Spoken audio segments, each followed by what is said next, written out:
Hey, what's up, fam? And welcome back again to Recap Kickback presents the Flavor of Love Kickback. It's me, your host, Chappell, and I am back again live here on YouTube to talk about another episode of Flavor of Love Season 2 with my co-host who has never seen the show before. It's Chantele Francis. Chantele, welcome back. I've missed you. It's I been a miss you so much. while. It's been a So long. while. I'm a little bit So long. busy, these last couple weeks. We had like the Been San traveling. Francisco live show, and then we just both of us doing a lot of work. Like we do work We or do like do work. stuff. And so I've missed the show. I've missed you. I miss talking about it. So I'm really happy to be back. Yes, and we have a lot to discuss. So first, thank you all, everybody. Join us here live on YouTube and on Twitch. Thank y'all for being here. I see you. What up, Tim, in the chat?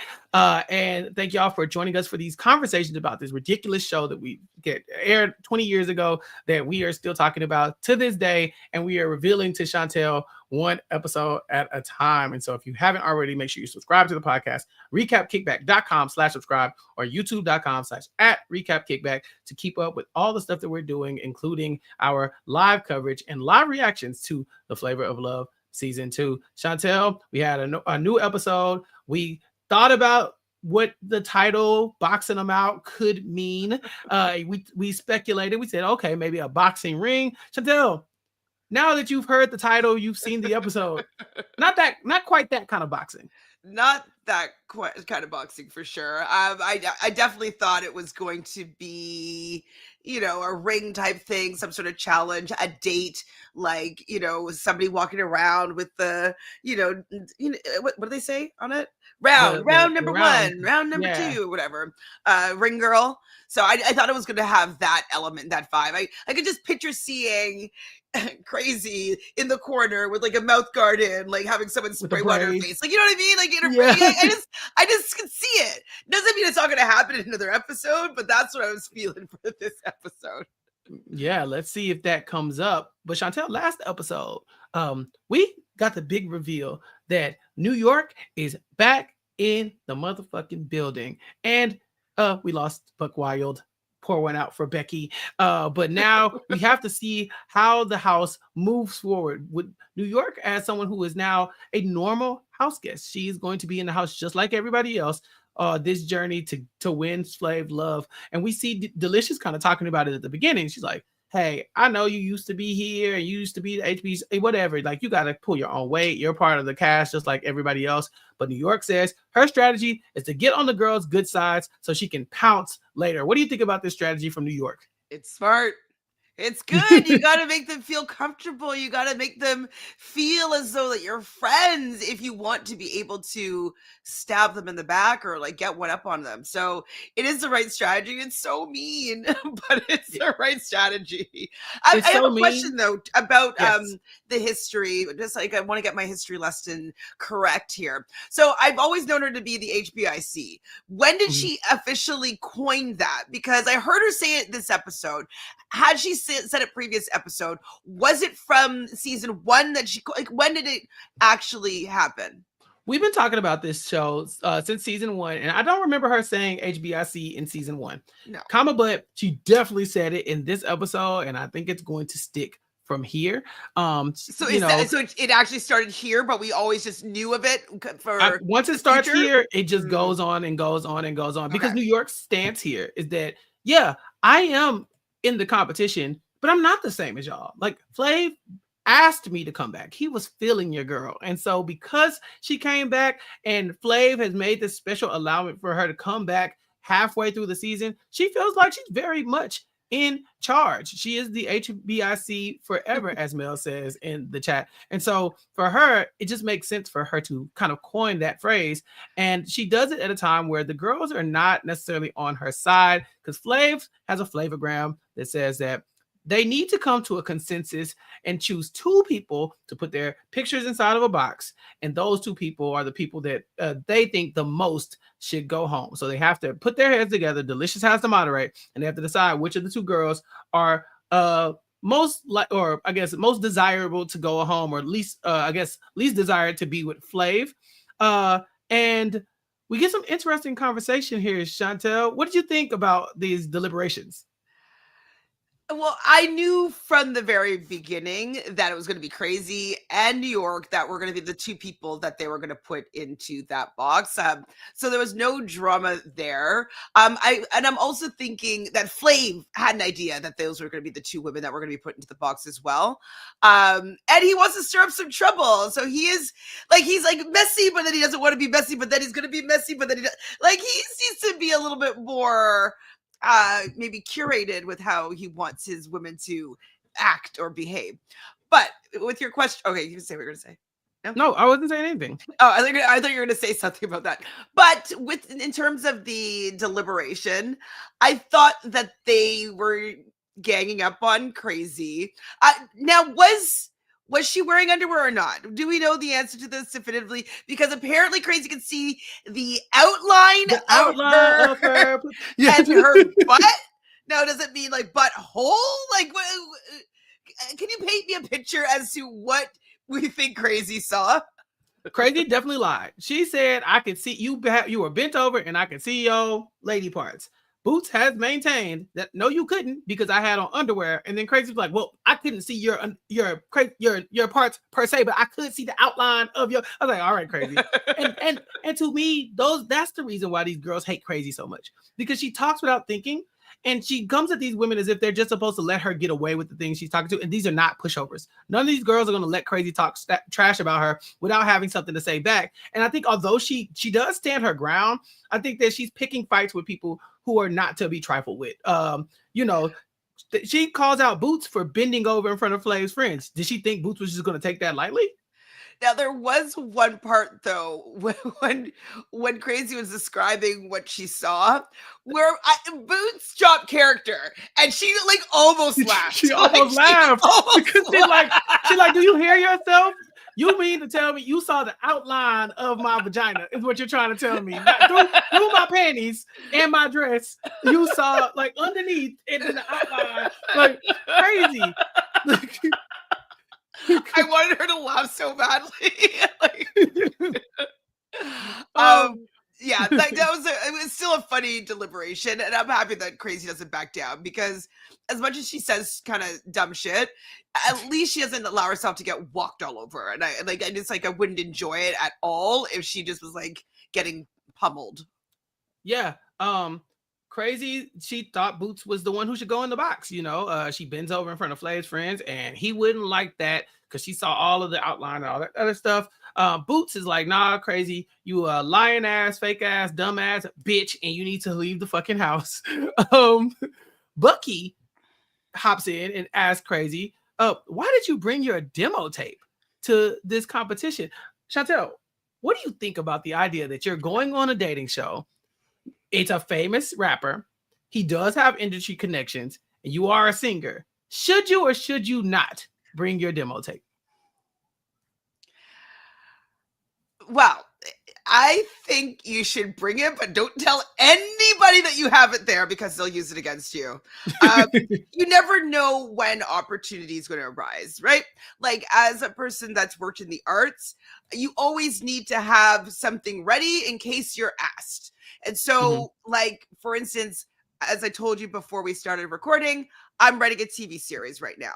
If I'm in an elevator with somebody that potentially wants to, produce my show, and they're like, okay, tell me your pitch, and I don't have a pitch ready, like, it's a little bit of a problem. If I'm looking for an agent and I can't send them my headshot and resume right away, like, it's a bit of a problem. So I feel as though, because she's in the industry, she's like in the arts, you never know when an opportunity might arise. So maybe she always carries around her demo.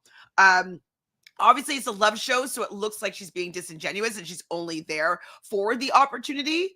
But I do think that for the most part, she's there. Oh my God, my TV just started playing. It's crazy. I'll get it off in 1 second. And so, yeah, I just feel as though, yeah, it just sucks because she's on a love show. But in the grand scheme of things, as an artist, I don't think it's that bad of a thing. Yeah, so this reminds me of in season 1 where Sirius brought her calendar, right? Sirius wanted everybody to know that she was a model, but she says, like, I'm not an aspiring model. I am a working model, and this is my work, so I'm not bringing this. to promote myself. I'm bringing this to show Flav because it's a thing that it means a lot to me, and I want him to see it.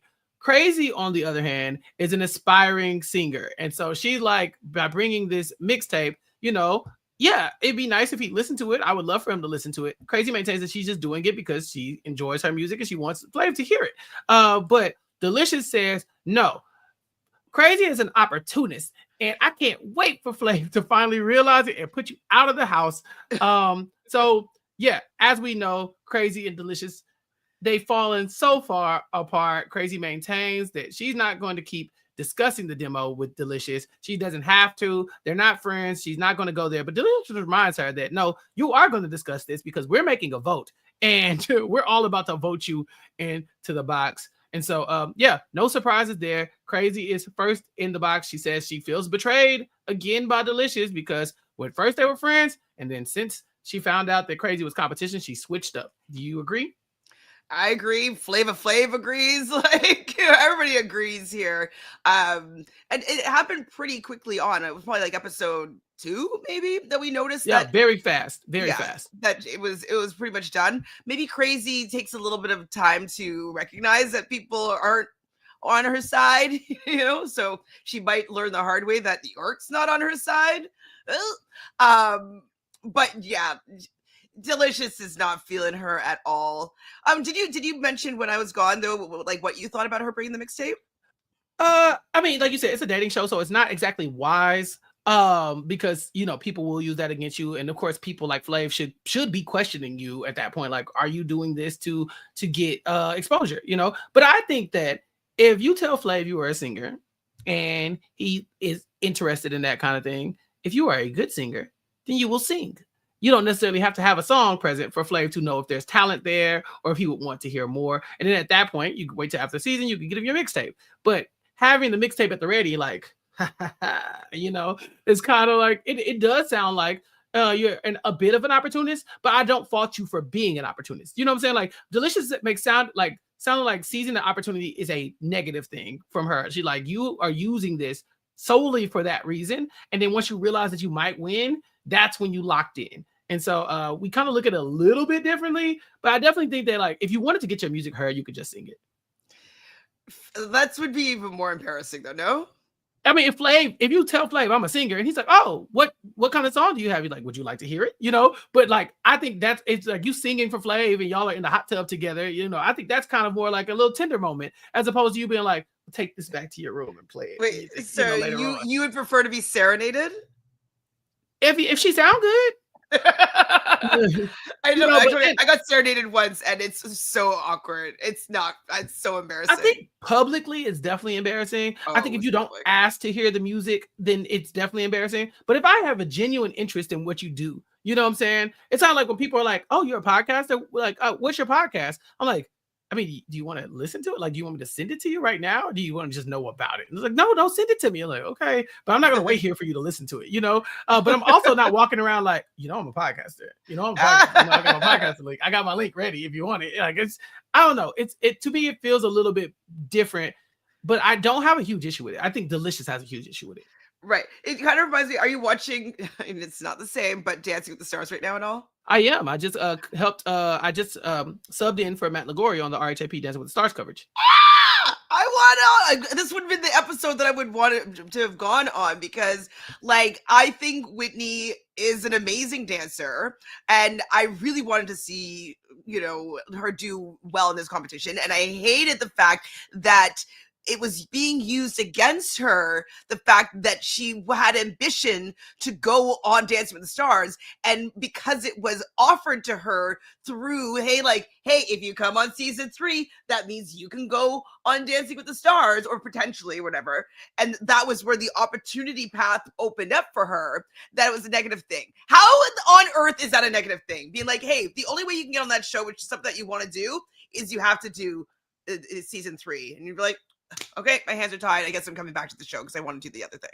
Yeah, I agree with you. I didn't have a huge issue with that. I felt like she did the show season 1, she did it season 2. She was ready to leave, but then they said to stick around and you get a little extra incentive. And that woman is an influencer. At the end of the day, influencers are always looking for the next rung up the ladder. That's what they do. And so, I don't have a huge issue with that. Then I don't have a huge issue with this now. But Delicious seems to think that the only reason Crazy came here was for the music, and that is the question: did you come here for Flavor Flav, or did you come here to get your music heard? Are you an opportunist? Her name goes in the box. Chantele, next they have to discuss who would go in the box, and it doesn't go exactly how I expected it to go. Bucky, of course, leads with New York. You just got here; it's not fair. If anybody needs to go in the box, it's you. New York says she was given a second chance because Flav wants her ass back in the house, and she's not going anywhere. She's the HBIC in here. Delicious asks, okay, well, let's put New York aside for a second, but who would be a good role model for Flav's kids? And I just don't like that that's coming up as a conversation, because is Flav a good role model? I don't think so, to be honest. Like, I'm not saying Flav is a bad parent, but like, if you are a child looking up to Flavor Flav, there are some things that you have to filter out. Absolutely. And I know that we're kind of looking at this show through the lens of like, it's funny. And like, this was 20 years ago. So there's a lot more leniency with how you treated people and the things that you could do and say on TV. But he's a bit of a horn dog perv. He's probably not presenting that in front of his kids, but like, it's to paint anybody in the house of being someone that wouldn't be great for a role model for his kids when they're not seeing them interact with the kids separately. Like, it's a little bit silly, because from what we've seen of Flame, he wouldn't be a great role model, in my opinion. Not to say that he isn't, but like, from what I've seen. Yeah, great parent, sure. But when you say role model, you're acting as though like this person has to look up to the things that you do and try to model themselves out of it. That's what a role model means, right? And so it's like Flav's kids don't have to look at Boots or even like, or New York, or even who got eliminated a couple of rounds ago, Nibbles. Yeah, Nibbles. Like Nibbles said herself, I didn't come here to be a role model. I came here to find love, and so for Delicious to bring this up, it does feel like a way to kind of spotlight that Boots be getting loud and New York can get loud too. What the fuck? And so we end up having a bit of a conversation. Bucky does advocate for Boots here. She's like, yeah, Boots will get loud in your face, da da da da. New York is going to jump up on a table and she's going to hit you in the forehead with her finger and all that kind of stuff. And it just feels like it's going to escalate out of control. It sounds like Boots saw this one coming. I think she realized, is that if you have fights with Miss New York, you're going to get some screen time, you're going to get some shine, some camera time. And so I think obviously with New York coming back to the show, regardless of if she's going to win season 2 or not, he does like her enough to bring her back. And that is just a fact. And New York is definitely saying that to them as well. And so I think that they're choosing to pick a fight with her because they know she's going to stick around, but I think it also gives them some screen time, camera time, and, makes them stand out a little bit. Oh no, see, I thought they were trying to get New York up out of here. Like, I think they were like, this is the moment we can get, out of the game. Oh, like, you think putting her in the box. They were like, we're not allowing her to get her clutches. We're not going to let her get any momentum. I don't think they wanted to play the New York game. I see what you're saying. Sorry. But yeah, I just don't see that. I just don't think that they were willing to, but New York is not, she's in control here. They don't know it.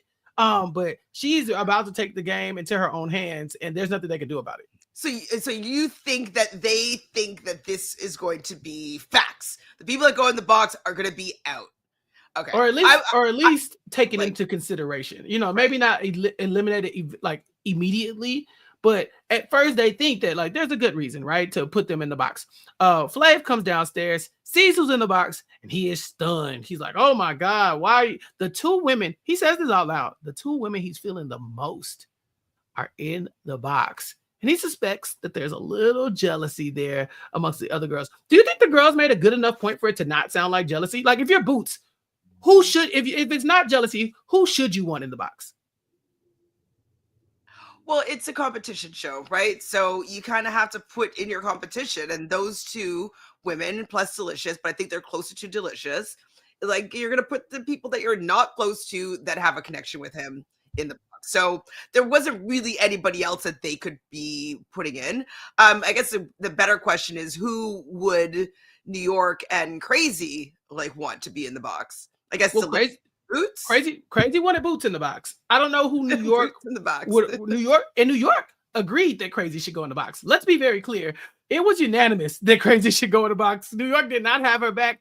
Crazy should pay attention to stuff like that. And then as far as New York going in the box, just last episode, whose face was New York in the most? Crazy's. Crazy was going to vote New York in the box too. So they were always going to get the votes. I know Flav says it's jealousy, but I mean, who were they going to vote for? Was Boots going to vote for Bucky? Why? Was Bucky going to vote for Boots? Why? At the end of the day, jealousy or not, New York and Crazy are the biggest targets in the house for whatever reason. And it could be because of their connection, but also could be because they don't get along with those two. They don't like them. Like Crazy didn't like New York, and New York didn't like Crazy. That is going to change in just a second, at least on one half. So Flav says, you pick my faves and put them in the box. And the way he reacts gets Delicious and Bucky kind of suspecting, wait a minute, did we just make a mistake? Did we just give them 2 dates with Flav? What about, how'd you feel, Chantele? Did you think they were going to get some dates? Yeah, they're going to do the little bait and switch up here. Yeah. And so I definitely wouldn't be surprised if the people that he put in the box were the people that were going to go on the dates or get something special or be immune from elimination. Like, I did think that there was going to be some sort of misdirect here.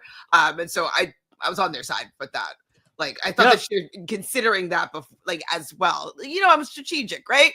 It's not a strategic show, but I would have hoped that they would maybe considered I wonder if what's going to happen to them. Like, just have that speculation. Yeah, what's in the box? Yeah, what are you doing with this box? But no, we get exactly what it looks like. The 2 people in the box are going to be put on ice for a while Flav gets to know the other people. Now, Flav did stand up for New York because he asked Boots, why'd you pick New York? And Boots says, well, I think New York should have started at the beginning like the rest of us. And Flav says, she did start at the beginning and now she's getting a chance for a new ending. And she's here and you need to get used to it, basically. And we get a confession of New York saying, I'm going to spend the night with Flav tonight. Do you think they've gone all the way ever? Yeah, for sure. Season 1, for sure. We heard the moans. We heard the moans and stuff like that. And then she was telling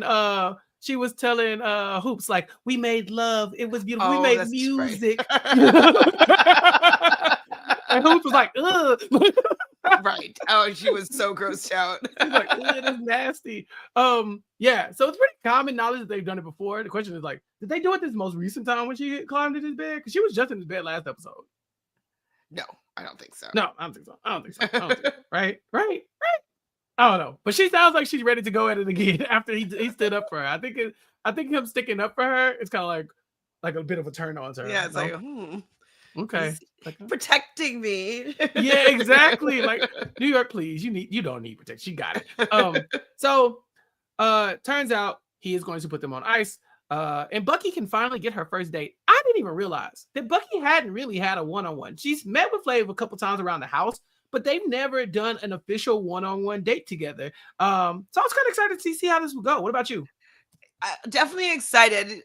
Like, I feel like Boots and Bucky, they remind me of each other. So and I feel like they kind of have similar body types. So was it Bucky or Boots where he maybe was last episode was making out with her in the hallway and he was grabbing her butt? I think that was Boots. Yeah. Yeah, and I think he took Boots on the date when they were in the convertible up on the thing. Yeah, like, he's had a couple Boots moments. This is his first official Bucky moment. He's gonna go on a date with her, and then he's gonna go on a date with Boots, and then he's gonna go on a date with Delicious the next day. And so we get to see what it looks like when Flav and Bucky get closer at the bowling ring. What do you think about the bowling ring as a date? I mean, it's okay. I say yes to fun and games all the time. So if someone's like, hey, do you want to go bowling? I'd say yeah. It's not really that romantic, but I do like the idea of getting a little bit competitive and being like, a little flirty, being like, okay, I'll bet you, so it can be a bit of a flirty date. It's not romantic, really. Yeah, it's an okay date. I'd probably rather do something else, but yeah. You could tell I don't bowl because I call it a bowling ring and not a bowling alley. I don't know what I'm talking about here because I don't. It's not for me. Bowling is just not. have you ever bowled before? Like twice. So I bowled when I was a kid, and I was like, Okay. this isn't fun. I don't like this. And then when I bowled as an adult, I was like, this isn't fun. I don't like this. And then I bowled again, and someone's like, hey, would you like a pitcher of beer? And I said, yeah. And then I had a pitcher of beer, and I was like, wait a minute, This is fun. this is kind of fun. Bring me another pitcher of beer. So I think I was just doing it wrong. Well, okay, I have sorry. I've bowled a lot in my life. I used to have like bowling birthday parties. Whoa. You know, well, like it'd be like 5-pin, and I don't know, I was like 9, 10, and like you'd invite all your friends, and like you'd have like different lanes, and you just bowl, and like, you know, fun. And then I've obviously bowled as an adult, but it'd be like disco bowling, or where there's the bar, there's like club beats going on. And so that's also, it's usually glow in the dark balls, you know? So yeah, that's kind of more fun. So yeah, I think you were just doing it wrong. To take bowling super seriously is not fun. But like, you know, the competitive aspect, I think, is always fun. I love I don't like to me, playing sports is like, to me, sports aren't fun. They are competitive. And to me, competition and fun are separate. So I'm kind of like, if I want to do something fun, I don't want to go do something athletic, because at that point I feel like I need to train or practice or be good at it. Yeah, you want to be good. You don't want to go and just suck, right? Yeah, because that's not fun. And so, so it's like, that's not fun. So for me, when the people say like, do you want to go do something? I'm like, if you tell me it's a sport, then no. Like, do you want to go golfing? What about mini golf though? Mini golf is a low skill. It is. I can kind of like you know, BS my way through some mini golf, so I don't really mind it. But it's not. You would never hear me suggest it. No, that's. I guess you didn't come with us to mini golf in Houston. I showed up late. Y'all were already done. Yeah, I was like, oh, y'all are golfing? I'll be there in a minute. on the way, you know. Like, you're just still at home, like, yeah, like in the hotel chilling. Like, okay, I'll give them about 45 minutes head start before I pull up. And then when I got there, I went directly to the bar. Yes, absolutely. You are correct. and consistent.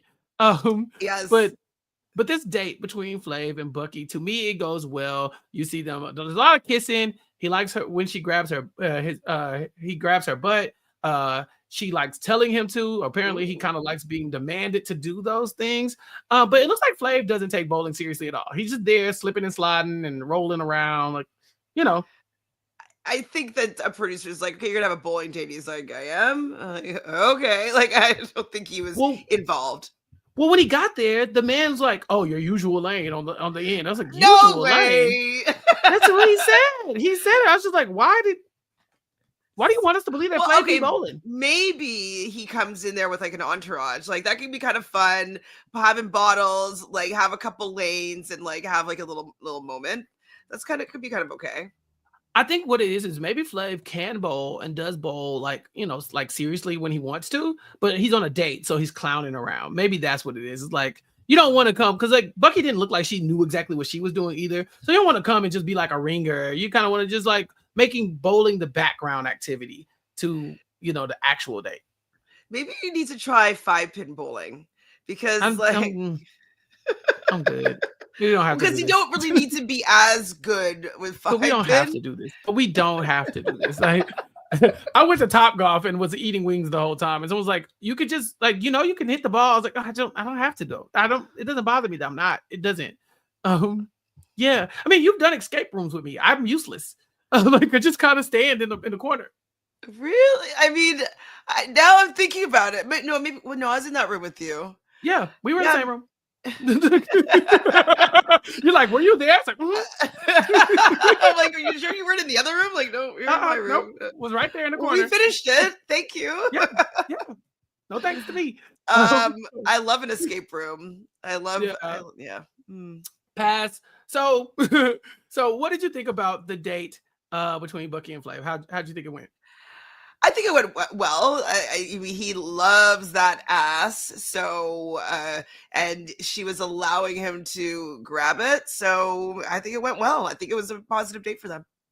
So back at the house, Crazy goes outside to take a breather, and this is where it all starts to go downhill, because her and New York are hanging out, and New York wants to let the Crazy know that the rest of them are intimidated by her. And this is just what Crazy needs to hear, because she's dying to make a friend. Mind you, just the day before, New York was putting her hand in your face, on your forehead, and pushing you, shaking your chair while you were sitting in it. But now Crazy is like, but she's so real. She calls New York real at least 6 times in this episode, and says that, yeah, it's all these other women are the problem. New York isn't the fake one. It's the rest of them. And she refuses to see Flav get hurt again. So she's hoping that it's either her or New York who gets chosen. Which is right up New York. This is right up New York's alley, right? This is her plan. Yeah, this is what she wants to happen. Have the two of them be the final two for sure. I think what's going on with Crazy is that she's looking for like a common enemy, right? And you make friends with somebody if you have a common enemy, and everybody else in the house is against Crazy. It seems like New York is against everybody else in the house more than her. Anyways, and so she's misguided in her assessment as to what's going on between her and New York, but it's because they have a common enemy right now.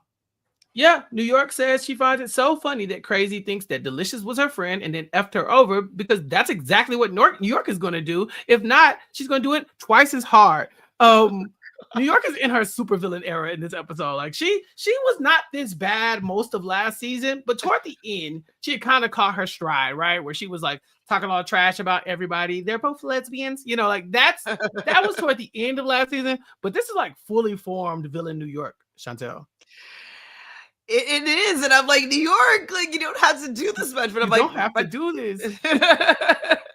But it's so far it's working, and I don't think that anything that she does is going to get her in trouble, because she was kind of, I think her being brought back is allowing her to be the fullest expression of whatever she did season 1, and so gave her free reign to be the HBIC, and she's running with it.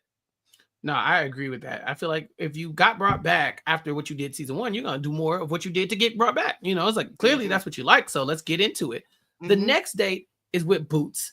And Boots and Flav go to the jacuzzi, and Flav is loving it because Boots is stacked. She got a lot going on body-wise, and that's right up Flav's alley as well. He says he can see himself kissing her into the late night and making out until the sun goes down, and then making sweet, sweet love.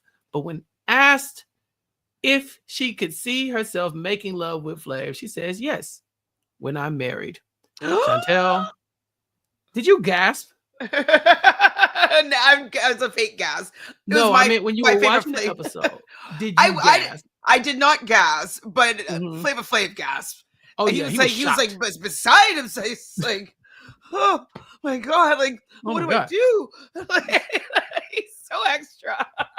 Yes. Wasn't this a plot line on Love is Blind this season? That guy who was like upset because the woman wouldn't have sex with him, but all the rest of the couples had sex. Oh, that was really, really uncomfortable. It was Edmund, and he was just like, Edmund, I'm too nice. I'm too nice. This is what he said over and over again. Flav was kind of giving Edmund in this episode. Right? He was like, I'm not gonna ask you to change your mind, but please change your mind, please. I was like, so awkward. Such a role model. Oh, we haven't talked about the fact that he was on Dancing with the Stars. Did you watch him host or judge? I did not. I didn't get to watch him judge. No, how did it go? Not well. Well, he doesn't seem to listen to like instructions and stuff like that. So he was just like, I felt like the other judges were just like it's on edge because they just don't know what he's going to do, and he's going to mess things up. And it wasn't necessarily coherent, the things that he was saying about like the dances and stuff like that. It was just like, what are you talking about? But it was all right. Could you see Flavor Flav competing on Dancing with the Stars? Did he already? I don't know. I could, but I would feel like he'd be out like second week, because like new generation has no idea who that man is. And I just don't feel like he would be good at learning ballroom. Yeah, well, I would love to see it. Listen, more I, Flavor Flav content for me, please. I'll see it. I'll definitely I see watch it. it. Yeah, I definitely watch it. So this revelation that Boots has that she is not going to have sex with Flav until she is married. She hopes that he respects her decision. But he is devastated. Were you surprised that Boots is celibate? I think it's celibate for the show. Ooh, you think she's celibate for Flav? Well, for the show. Okay. I think that she doesn't want to feel the need to have sex on camera. Like, whether it's like, it's not going to be shown, obviously, but I don't think that she wants it to be alluded to that she's having sex with that man on camera, especially if she doesn't win. I think that she just didn't want to have that narrative follow her around necessarily. And that's why she said, like, if I was your girl, like, that's one thing, but I'm not necessarily, or married, that's one thing, but I'm not going to have sex with you before that. So I think it's a timing thing and the show. I think it's very wise that she stands on that kind of like ideal for the show, because she is, I want to say, it was this 2006. She's born in 84. So she's like in her early 20s. And I don't think that, like, I'm not saying it's a bad look, but I think that it's very impressive that someone who's that young is like wise enough to know that, like, people could look at it negatively if she's like here having sex on camera, right? Or like, and she also probably doesn't want to feel pressured to have sex with an older man like that, just because he wants to, right? Like she needs to have some agency in this, and so I do like that she kind of stood her ground. I was worried though that she was going to get the boot. Boots gets the boot. Yeah, I do think that there's something to say about that. Like, this is Flavor Flav we're talking about. You telling him you're not gonna have sex with him until you marry. To me, that feels like dangerous and not great gameplay. Like the emotional and the relationship side apart, you still have to win this competition. And I don't know if Flav is gonna pick somebody who's celibate. No, I don't think so. Unless she gives a mean blowjob. Like, right. Or or unless she like, I was celibate, but like, you convinced me, like maybe like by the end of this, she's like, maybe she should have said, like, until I'm in a committed relationship. That would have been better for her, I think, for her longevity in the show. But I do not see her winning this season now, for sure. And it's crazy because I think Boots is very much a front runner, because he loves her. Every time she does something crazy, like when she's arguing with people, he's like, I love that you just stand your ground. I love that you just do these things. Like he's kind of like, he kind of treats her like he sees the good things in New York, the same things that he sees in Boots. So it's very funny to me that she, like, it just felt like a bad move for Flavor Flav. I don't know. Like, I don't know, man. I was shocked that she doesn't get eliminated in this episode. Me too, but I think certain things happen. Or also maybe the producer's like, you can't eliminate somebody for not wanting to have sex with you. Like, right. Maybe he was convinced to not eliminate her. So the next morning, Flav surprises Delicious, of all people, by climbing in bed with her, and they're whispering sweet nothings and doing a little kissing and all that kind of stuff. And right beside New York, and Delicious is loving this. She's like, "Oh yeah, I wonder if New York could hear us, And New York says Delicious is starting to creep and crawl right up under her skin. So I think for Flav to have put knowing that he has a date with Delicious later on, him crawling in the bed with her early, after Boots kind of left him high and dry, I think that's a good sign for Delicious. It's a good sign for Delicious. But I was thinking, like, doesn't she have like morning breath of like, I don't know, like he's gonna crawl on in. But we know that Flav, even though sometimes he says he doesn't like it, he loves the drama. He wants New York to pop off about this. Like, he wants her to, my man. Like, so he is a messy king. Oh yeah, absolutely. But today is Delicious's date. So she heads out to get ready, and New York cannot take it anymore. She says, I need to handle this. And she marches upstairs and confronts Delicious. She goes into the bathroom and tells her she always wants to call out other people on their shit, but where do you get off, Delicious? And next thing you know, they're cussing each other out. Bucky's watching, basically eating popcorn in the corner, loving it all. And Delicious is not backing down. In fact, she kind of got New York a little bit on the ropes throughout this. What did you think about this altercation? Well, I think, Delicious is a little bit bigger than New York. And so she's able to just kind of, assume her dominance a little bit. And she's like, New York's backing up. And I was like, Yeah. I would probably back up as well. She does look like she could take down New York. New York looks scrappy, but I think that Delicious looks like she would deliver a mean punch, Yeah, and Delicious is good with her words too. She calls New York a bottlehead bitch that's only good for TV. And eventually Big Rick will come in and break them up. And of course, having Big Rick in the mix is going to empower New York to go even crazier. So at this point, she's really hollering and she's going left and right. New York is yelling things like, I ain't never had sex with a man and him left me like Flav left you. They're at it so long until Big Rick finally is able to separate them. And New York looks at Delicious and says, did I not? Or did I not fuck up your date? And then skips off happily. Fucking bitch. Girl, you did that because you was bored. You just came upstairs just to bother me. Leave me alone. Yeah. So mean. But hilarious that she got what she wanted. I mean, it didn't really phase Delicious in the end as much as I think that New York wanted it to. But she's like, let me get some screen time and let me see if I can mess this up. So she's a little bit rattled when she goes on this date. She's so evil. I love it. I love it so much because it's so ridiculous. It's so ridiculous. I know they're in the house thinking like, what are we doing? Like, what are we even doing? It's just like starting fights and skipping off like a child. So when Flav and Delicious finally get together, they hit the limo and they pick right up where they left off. They're doing all this kissing. She calls him her chocolate boy wonder. He corrects her and says chocolate man wonder, but you get the gist of it. And the next thing you know, him and Delicious are on the beach riding camels. Have you ever ridden a camel? I think so. I've been to Morocco. Okay. Let me see. I can't remember if I rode a camel or not, to be honest. This was like a while ago. Did I definitely have fed camels. Did we go on them? I'll say like 60% yes. I can't remember fully though. I rode a camel. When I was in Dubai, I rode a camel. It was cool or whatever. It was funny because when I got to Dubai, Dubai was nice or whatever, but we were in the desert. We were doing did like this barbecue type like thing out in the desert or whatever. And there was like a lot. They had these camels and they had a bunch of horses.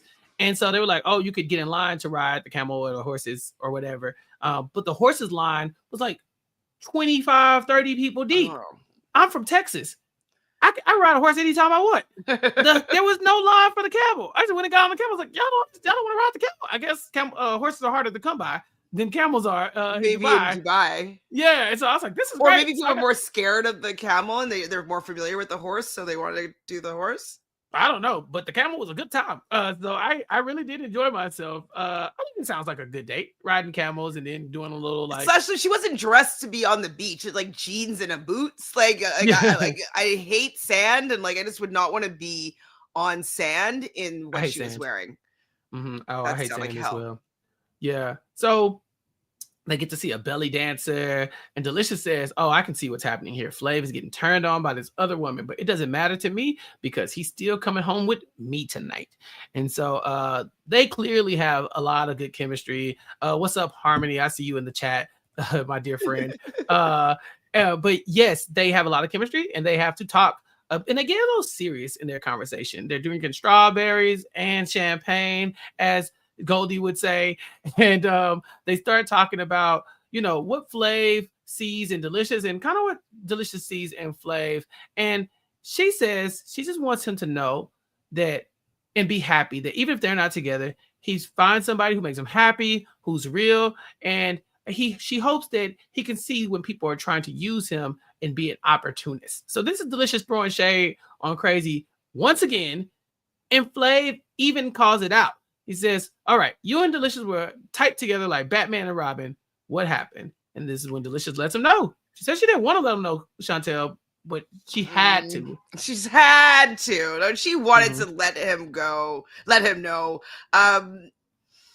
Yeah, I think that she just wants to be like, I don't like that girl. I think she's here for the wrong reasons. Like, that's why we fell apart, because like I'm here for you and I don't think that she's here for you. And make herself look better by kind of putting Crazy down. That's kind of what I think was going on there. Yep, she outlines the same thing over again. Crazy's here for her music, but when she saw you were feeling her, she was like, "Oh, I think I can win this," and now she's locked in. So Flav is going to take that in consideration because he does like Delicious.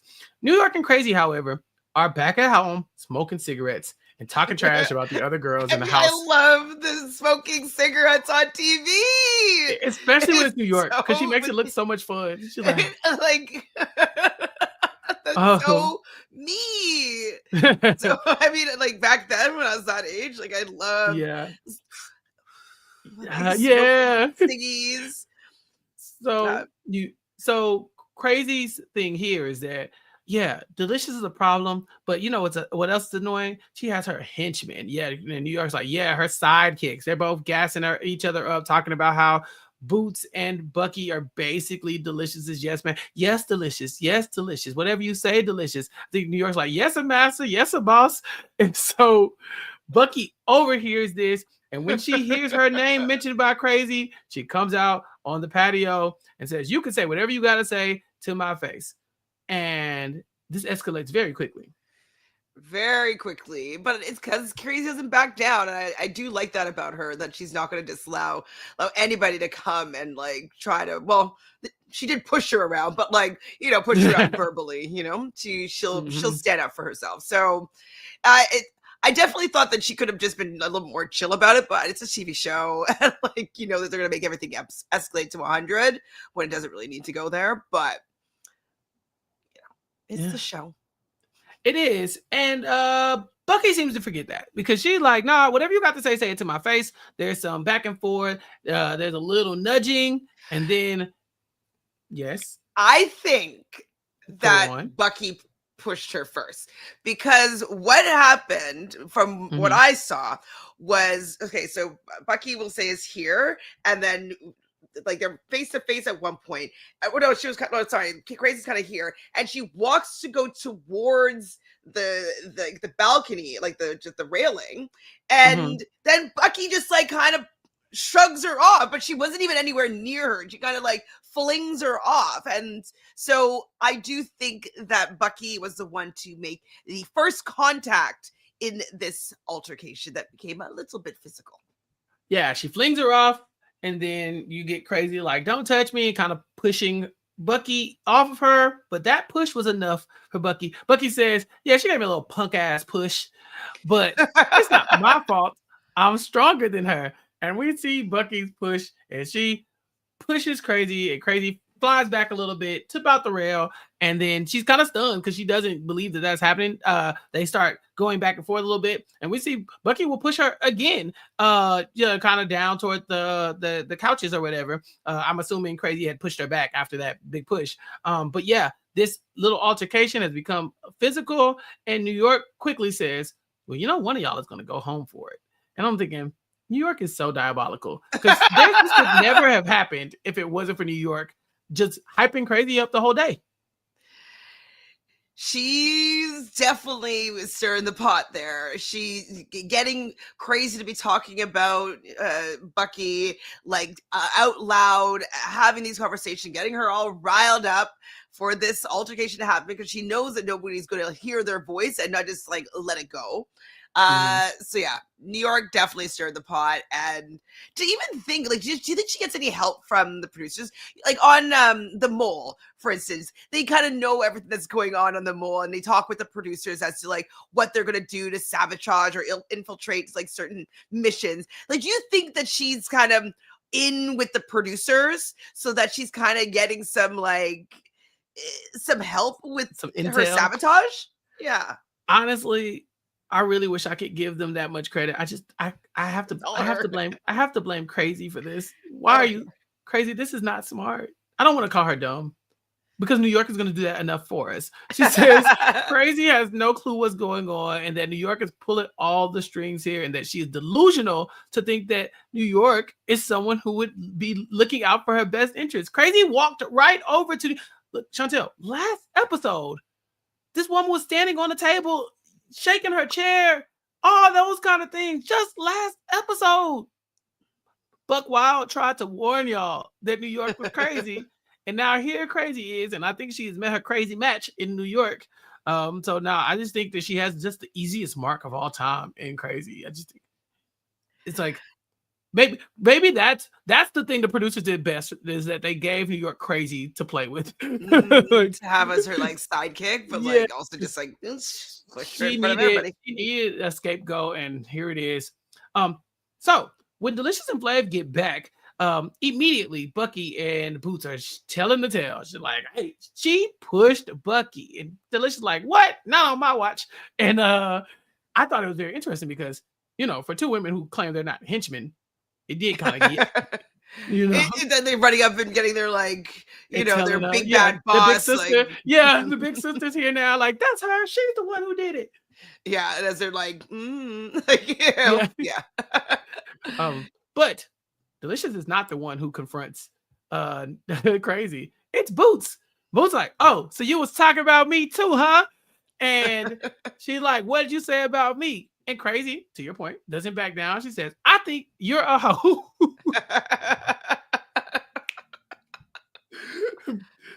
Boots says, "I'm not a hoe, because if I was, at least I'd be a hoe with money. Unlike you, you're a cheap hoe."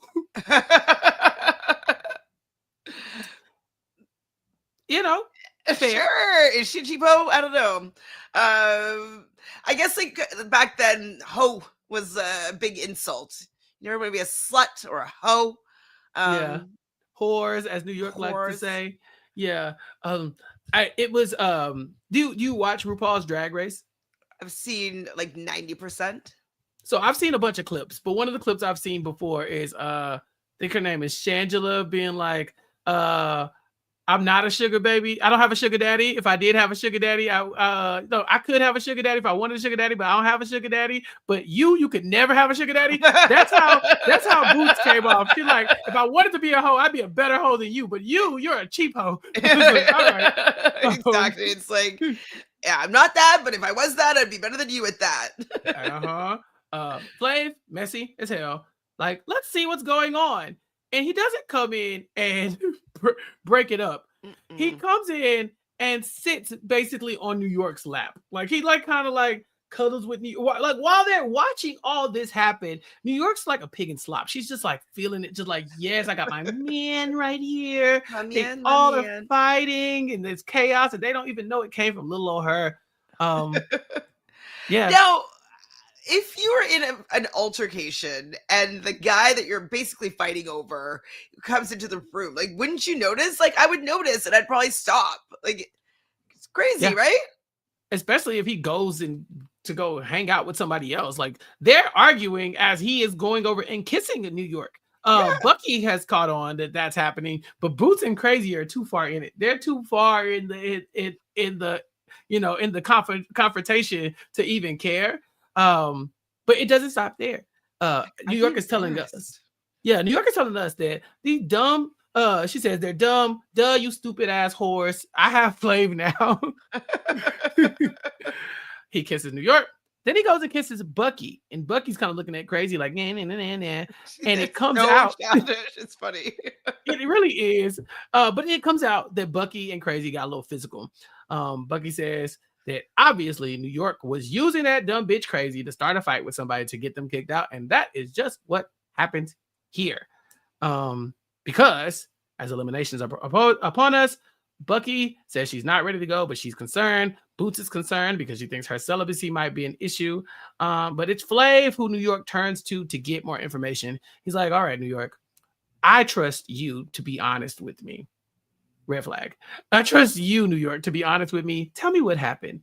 And New York's like, I didn't see who did the first push, but I was afraid for Crazy's life.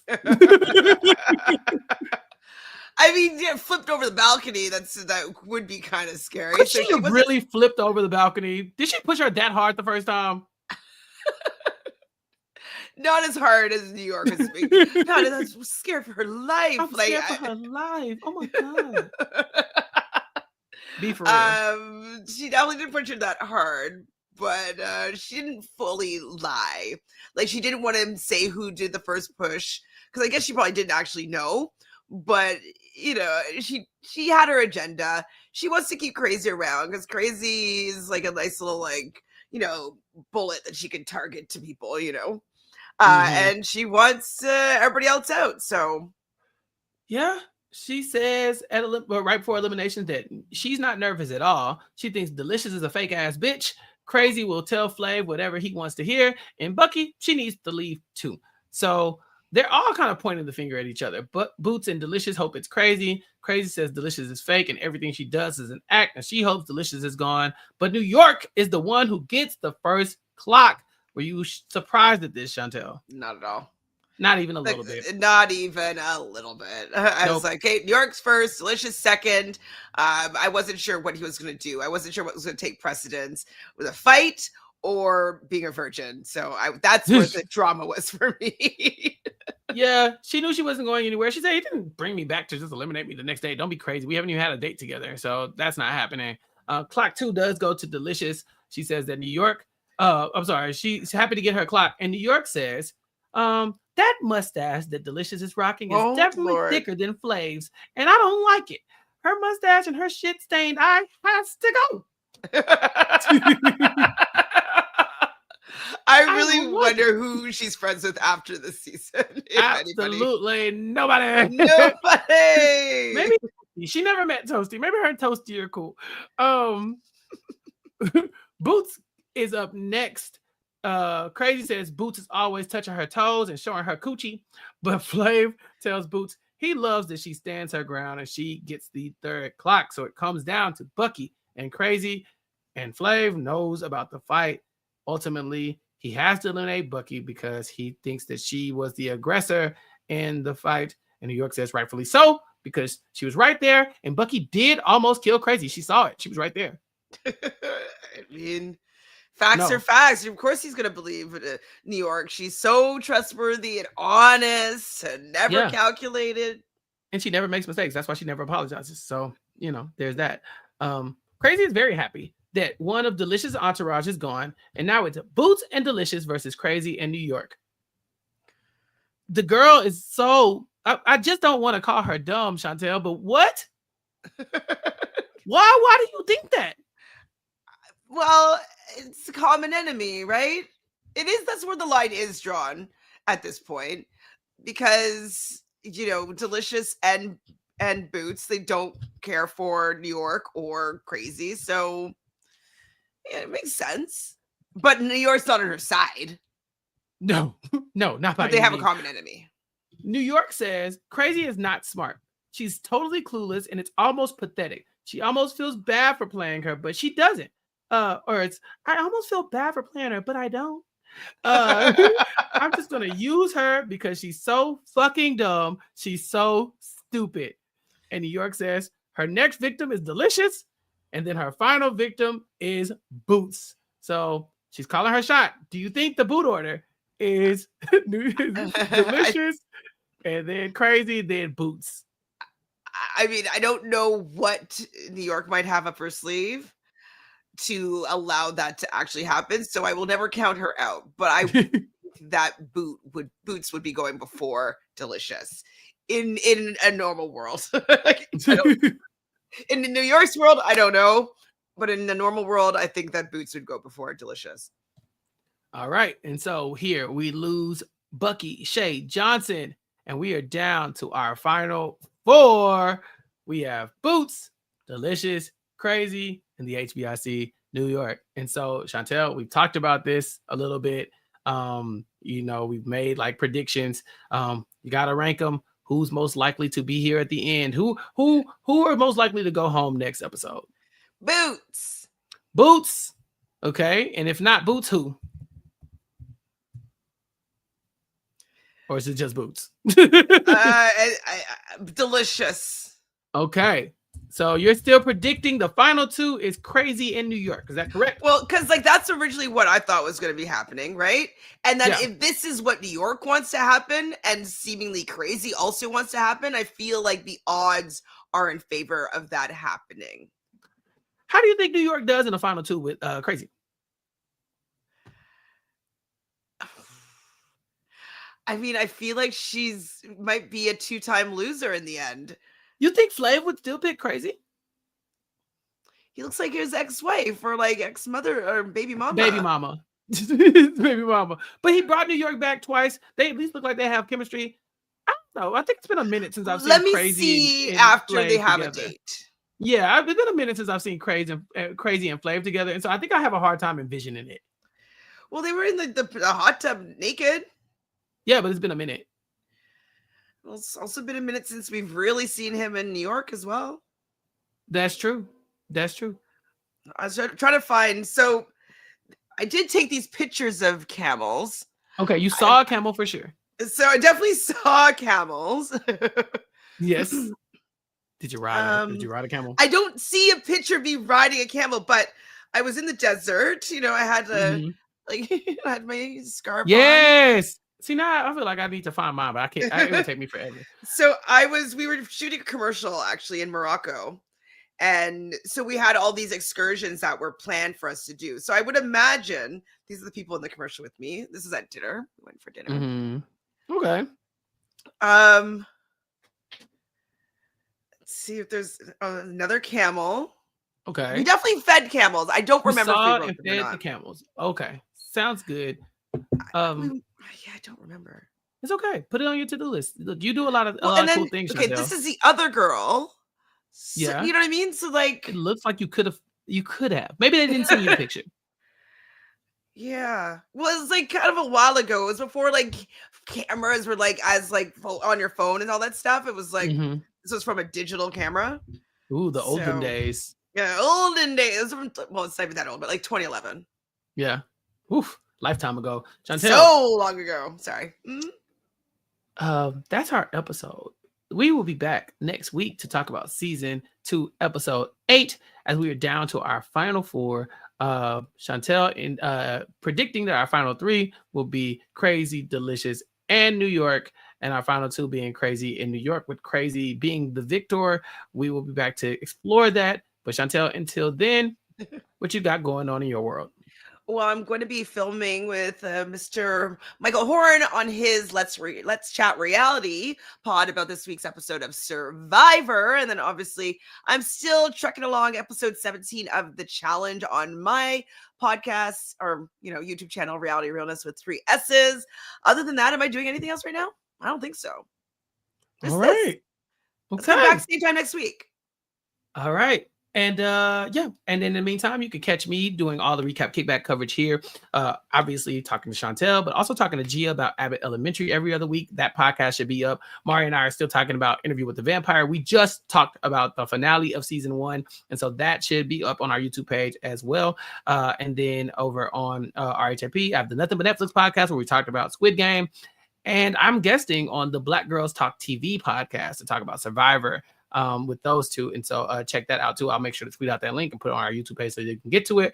But that is all. So everybody, hopefully you are enjoying this season of Flavor of Love. I know I'm having a blast talking about it with Chantele, and we will be back next time. Peace. I've been trapped behind this wall, Maria. Isolated like it's North Korea. Smaller city with some bigger dreams. The wall is cracked, I'm looking in between it. The world is yours, but man, I gotta see it. They say it's hard, but man, I gotta see it. The air I'm breathing can't feel my chest. Wait on life, I wanna hold my breath. I'ma get in my goddamn self.